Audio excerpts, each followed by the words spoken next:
Hello and welcome. So today we're going to be looking at a new topic. We're going to be having a look at subsidies. So subsidies are a type of government intervention.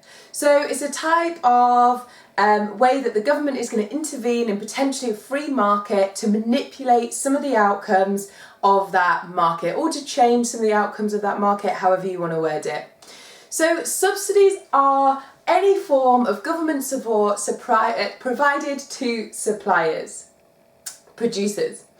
So any type of support, it can be financial, it can be non-financial. We are going to focus on financial support, but it can be in the terms of like directing labour to that industry or any other type of non-financial support, giving resources, giving machinery, access to different like markets or patents potentially. All of those things are non-financial support, but we're going to have a predominant look at financial support.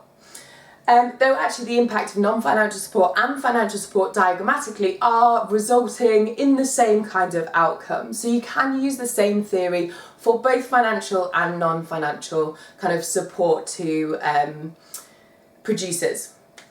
Also, subsidies are sometimes not given to producers, but they are given to consumers. Now, there are like a few examples of that. So for instance, a couple of years ago, there was, if you wanted to buy solar paneling for your house, you would get access to a subsidy that would go to the consumer and not necessarily straight to the producer, which is an interesting example. And we will have a look, we'll put a pin in that for now, and we're going to have a look at what that might mean at the end of this lesson.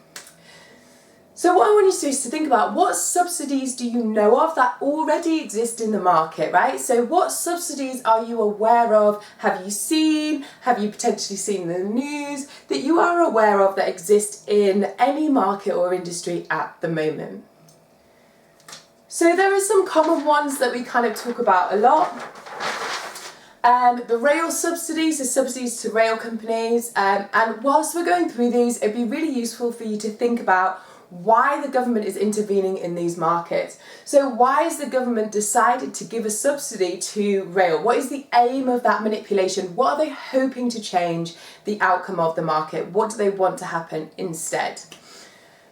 Childcare, so childcare subsidies are really common, and this was in the news very recently about the under-provision of childcare subsidies and how childcare subsidies don't actually cover the cost of childcare, so firms are finding it really difficult to stay in the market. Food subsidies, so that could be even like a free school meals provision is under a food subsidy. And biofuel subsidies as well. So this is to producers for farmers or for firms to switch to biofuel from kind of traditional oil-based fuels.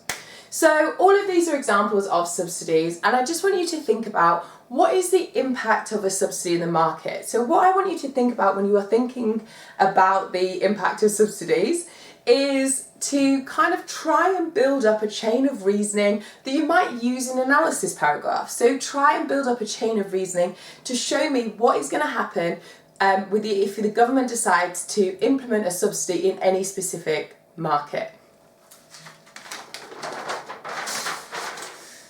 Whilst you're doing that, we can just have a quick look at something that's been super in the news at the moment. So obviously the UK has left the EU, and one of the impacts of that is that the EU gave a lot of subsidies to any member of who was in the EU and firms that were based in member states within the EU. And one of the things that the UK benefited from particularly was EU farming subsidies. Now obviously the UK has left the EU, and that has put a huge question mark over the availability and what is going to happen about these subsidies, and also what's going to happen to these industries after these subsidies changes have been made. So there's a really interesting kind of articles around at the moment that you might want to have a look into about how the UK is going to be phasing out EU, the kind of equivalent of EU subsidies over the next 5 years, and what might happen to that industry because of the removal of that subsidy. So just something super interesting for you to have a look at. For you, might come up in your exam, just so you can see what happens when a subsidy is actually removed in the market and how the government in reality might remove subsidies in the market. So getting back to how we break down and how we kind of show the analysis to do with the impact of subsidies in the market. The first thing that we want to talk about is that the subsidy is going to be awarded to producers in this case. Like I said, we can put a pin on what's going to happen to subsidies that are going to be given to the consumer, and we'll have a look at that a little bit later on. But for now, we're really going to focus on subsidies that are provided to producers. So initially, the government is going to give a subsidy to the producer. And what is that going to do? Well, that's going to reduce the cost of production for that producer, because they now have an extra stream of income that's going to help them produce the same output, or hopefully even more output. So that means that at the same price level, the producer is able to produce more because the cost of production essentially has fallen. The amount that it cost them to produce the same amount of units previously, it's now costing them less, or at the same price, they can produce more. Which basically means that they have an additional stream of income coming in that's helping them reduce their costs. So how do we show that on a diagram? So firstly, we always have to start off with our original diagram first. We have our supply, we have our demand, we have our price equilibrium and our quantity equilibrium. So let's think about what we just wrote. Remember, our diagram should follow our theory. If you allow your diagram to follow your theory, you will never get it wrong, unless your theory is wrong, and then you will get it wrong.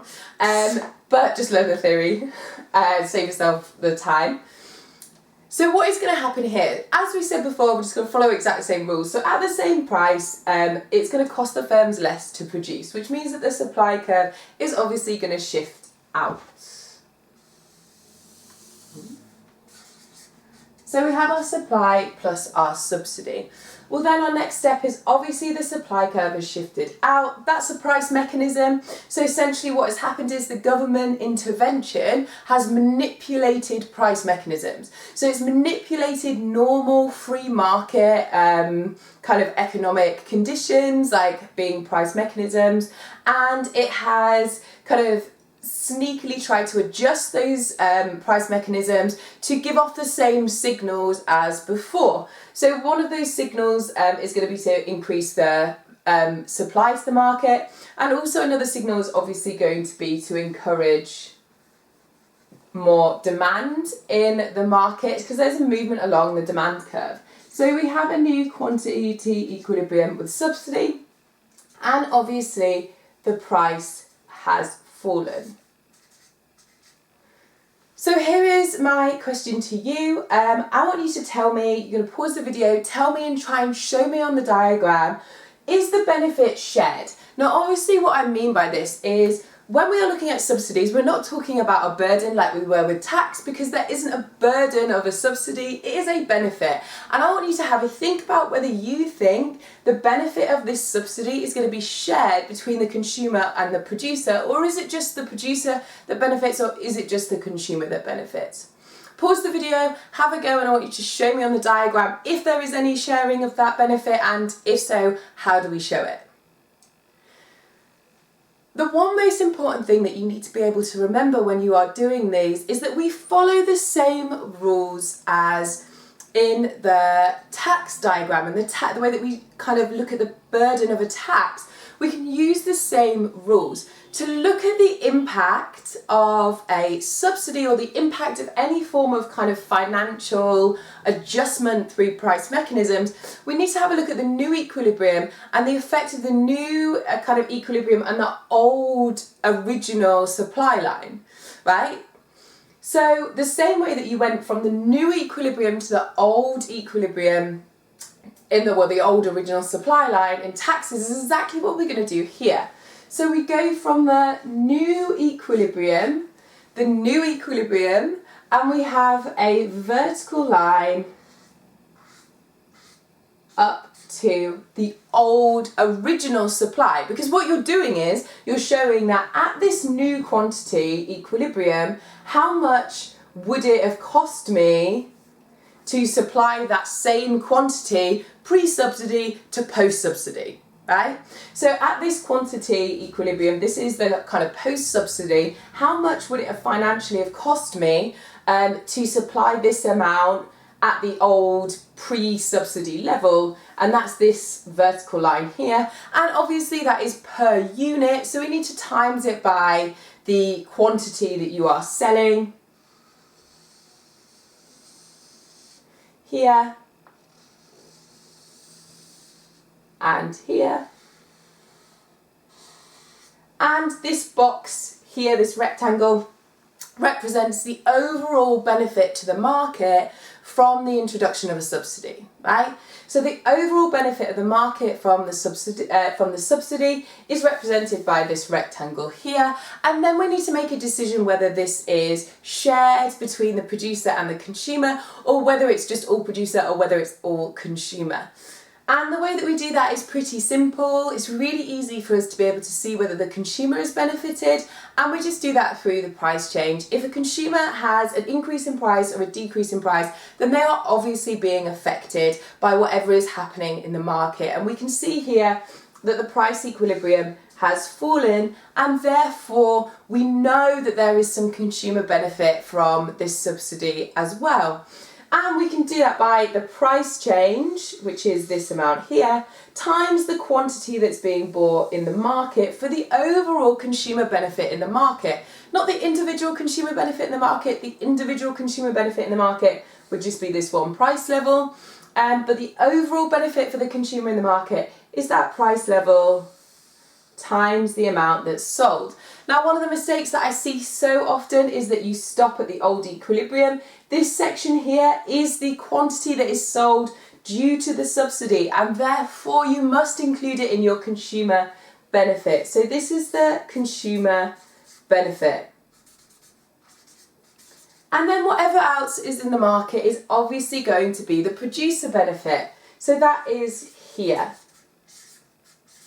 So the one thing that you're going to recognise, or you should recognise straight away, is that obviously in the tax diagram the consumer's on top and the producer is on the bottom, but obviously here the consumer's on the bottom and the producer's on the top. There's a really simple explanation for that, like super simple, and that's that obviously in the tax diagram the price rises, but under a subsidy the price is going to fall. So therefore the consumer's going to be at the bottom, and it's just a nice trick for you to make sure that you do it right in the exam. In the exam you're going to be rushed, you're going to be time pressured, you're going to draw the consumer on top, you're going to draw the producer on the bottom. It's going to be wrong. Don't do that. Think about if the price has fallen, consumer's on the bottom. If the price has risen, consumer's on the top. Just a really simple way to make sure that you get it right every time. So we know that the benefit is going to be shared between the two of them, the consumer and the producer, and the fall in price is always going to be representative of the consumer benefit, and the rest is always going to be representative of the producer benefit. So the next thing we need to look at is, why do we introduce any form of kind of government intervention? So why do we introduce any government intervention, and then specifically why do we introduce subsidies in the market? So why does the government introduce subsidies into the market? Well, there's one simple explanation, and that is to correct market failure. So it may well be that the government, there is a demerit good in the market that is not being consumed enough, and part of the reason why it might not be consumed enough is because the price of that good or service is too high, and you want to encourage more people in the market to consume that good or service, and therefore you want to reduce the price of it to tap into those price mechanisms, and therefore you're going to subsidise producers so that they reduce the price. Equally, it might be that the price of a good or service that is a merit good has a demerit substitute, and therefore you need to reduce the price of the merit good to either below or equal to the price of the demerit good. Something that's a really kind of common example of that may well be takeaway food compared to like cooking your own food, like the cost of ingredients compared to the cost of like a takeaway meal, or equally like fresh fruit and vegetables compared to like rubbish kind of demerit goods that you might buy as substitutes, or even things, you know, like any form of kind of merit good that has a demerit substitute good, museums compared to something that might not be as good for you to spend your free time doing. It's not always goods, it could be services as well. And you need to decrease the price of that merit good to be able to rival the demerit good and cause consumers to switch over. And equally, it might be to support failing or struggling industries.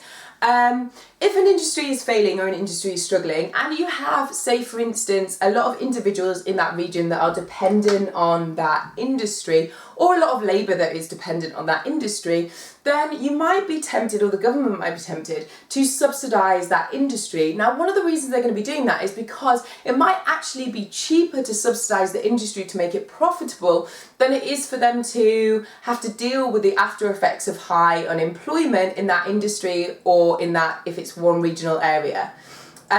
So if they might have structural unemployment for a closing down of a specific industry.